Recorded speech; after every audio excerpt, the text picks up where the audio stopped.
guys. I'm Audrey Himmelberg, and this fall I will be attending BYU. I'm so excited.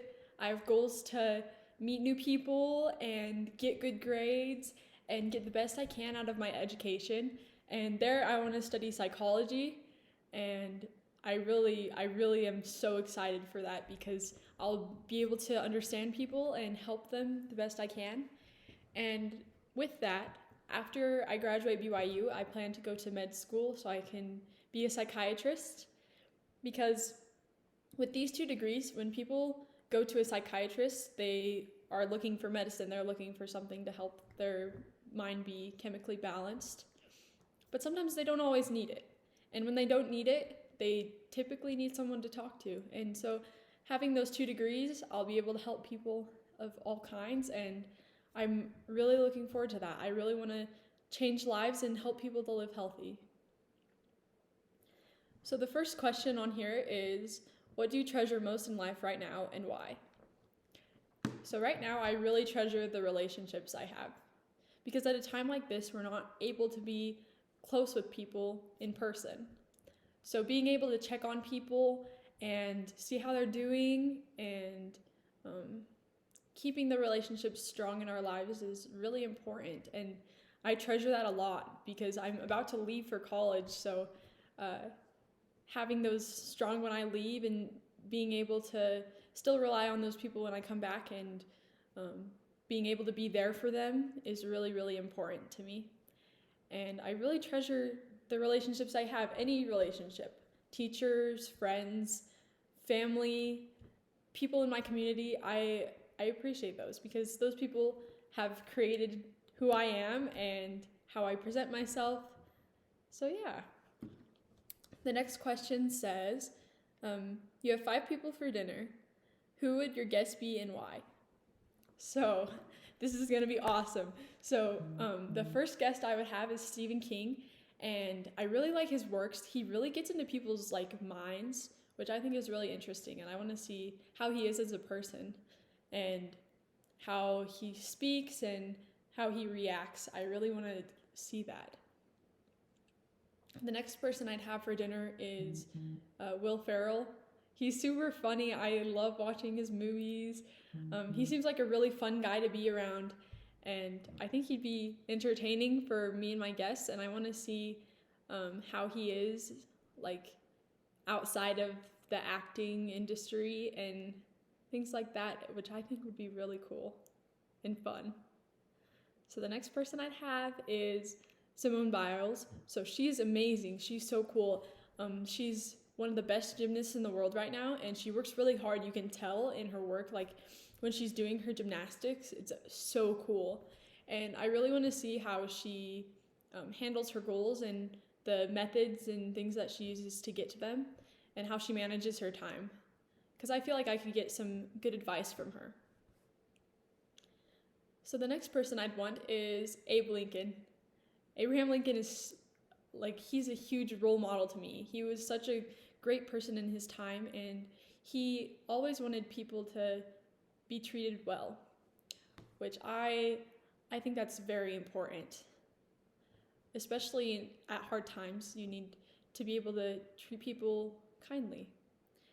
And he was always honest and true, and I really, really look up to him. So I would want to talk to him a little bit, and maybe he could give me some advice on helping people and being able to understand them. So I'd have him. And then my last one would be Gordon Ramsay, because he doesn't settle. He never settles. He always wants the best of the best. And I think that's really, really important in life, is being able to not set the bar low for yourself. Aim high, and don't settle for the easiest thing. And I look up to him for that.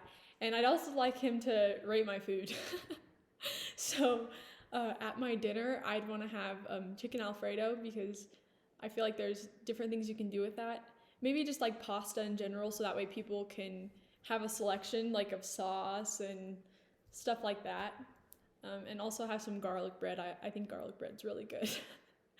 And for dessert, probably have brownie sundaes and have different kinds of ice cream so I could satisfy all my guests.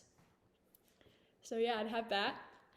And then the next question says, what do you stand for and what do community members and peers think when your name is spoken? So I stand for positivity and integrity. So I love making people laugh. I love making people smile. I love helping, and I really want to be a positive influence on others. And positive thinking is really important because it makes living easier, it makes decision making easier, it just makes everything so much more simple and manageable, and it causes success.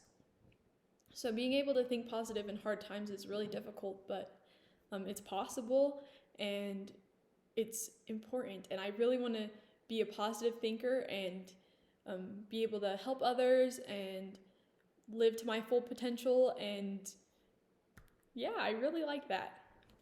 And with the integrity, so I want to be able to live up to who I want to be as a person. Because having a strong mental toughness for yourself really takes you places. And I've seen that happen in my life. I've seen it happen with other people.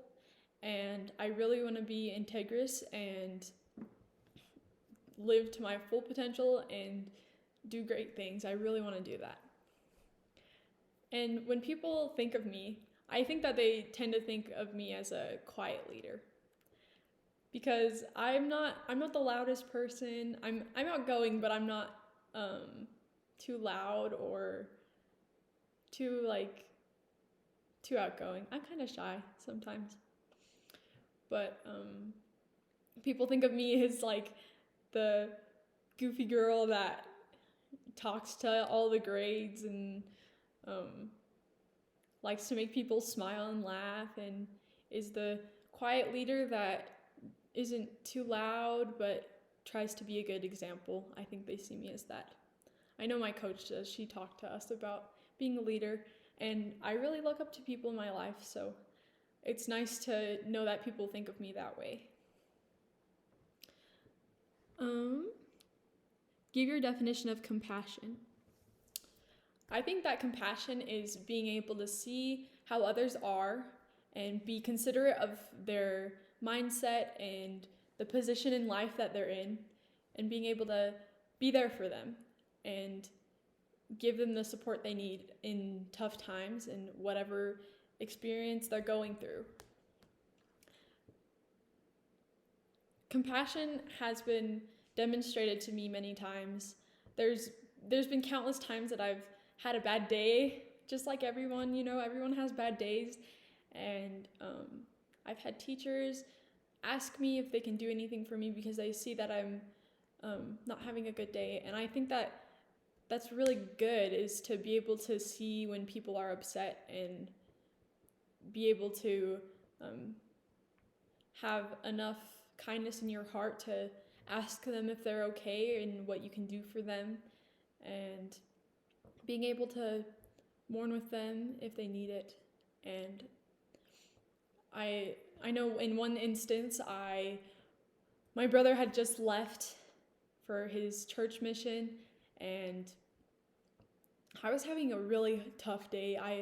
He told me goodbye in the morning, and I was just such a wreck because I really missed him. And I was crying in class, and a friend passed me a note, and she told me, she said, "I don't know what's going on with you, but I just want you to know that I'm here, and I'm going to be here for you, and if you need anything, please let me know." And that, it gives me chills thinking about it, because being considerate of others is just such a big thing. And I also had, in the same class period, the teacher came up to me and she gave me a hug, and I really needed that at the time.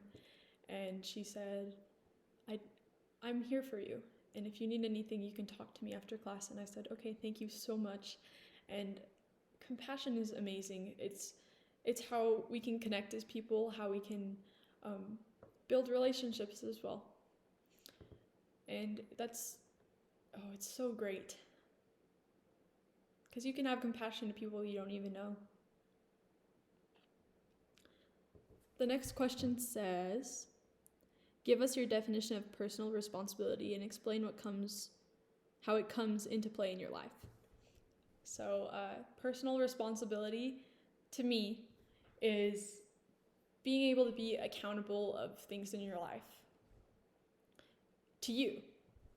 So I'm actually like very lucky. My parents have given me a lot of freedom to make my own decisions and be responsible for myself. In high school, my parents wouldn't like remind me to do my homework or remind me what was happening. They left it up to me to do it. And that really helped me to gain more personal responsibility. And I was accountable of myself. And personal responsibility is super important because as we grow older, we need to realize that it's up to us now. And especially right now in my life, it's like, it's my time. I'm leaving home, I'm doing my own thing, and I'm accountable for my actions. I'm accountable for the things I do, the grades I get, the way I react to things people say and do. It's up to me. And that comes into play in my life all the time. Being careful what I say to others and being able to prepare myself for the future, it takes personal responsibility. And I hope that I can keep developing that idea throughout my life and be responsible for the things I do. That's something I really want to do that. If you are no longer eligible to receive the award, of the other applicants, who do you think should receive the award and why? So I would say Ella. She's so awesome. She's very adventurous and she cares for other people. She's very observant. She's always been there for me. Her and I aren't the closest of friends, but we are able to work together, and she works well with other people, and she's always been a good friend, and she's there for people, and she doesn't back down. She's a go-getter, and it's so awesome to watch her. She's awesome. If I don't get the award, I'd want her to get it. And I want to thank you guys for your time. I hope you consider me for this award.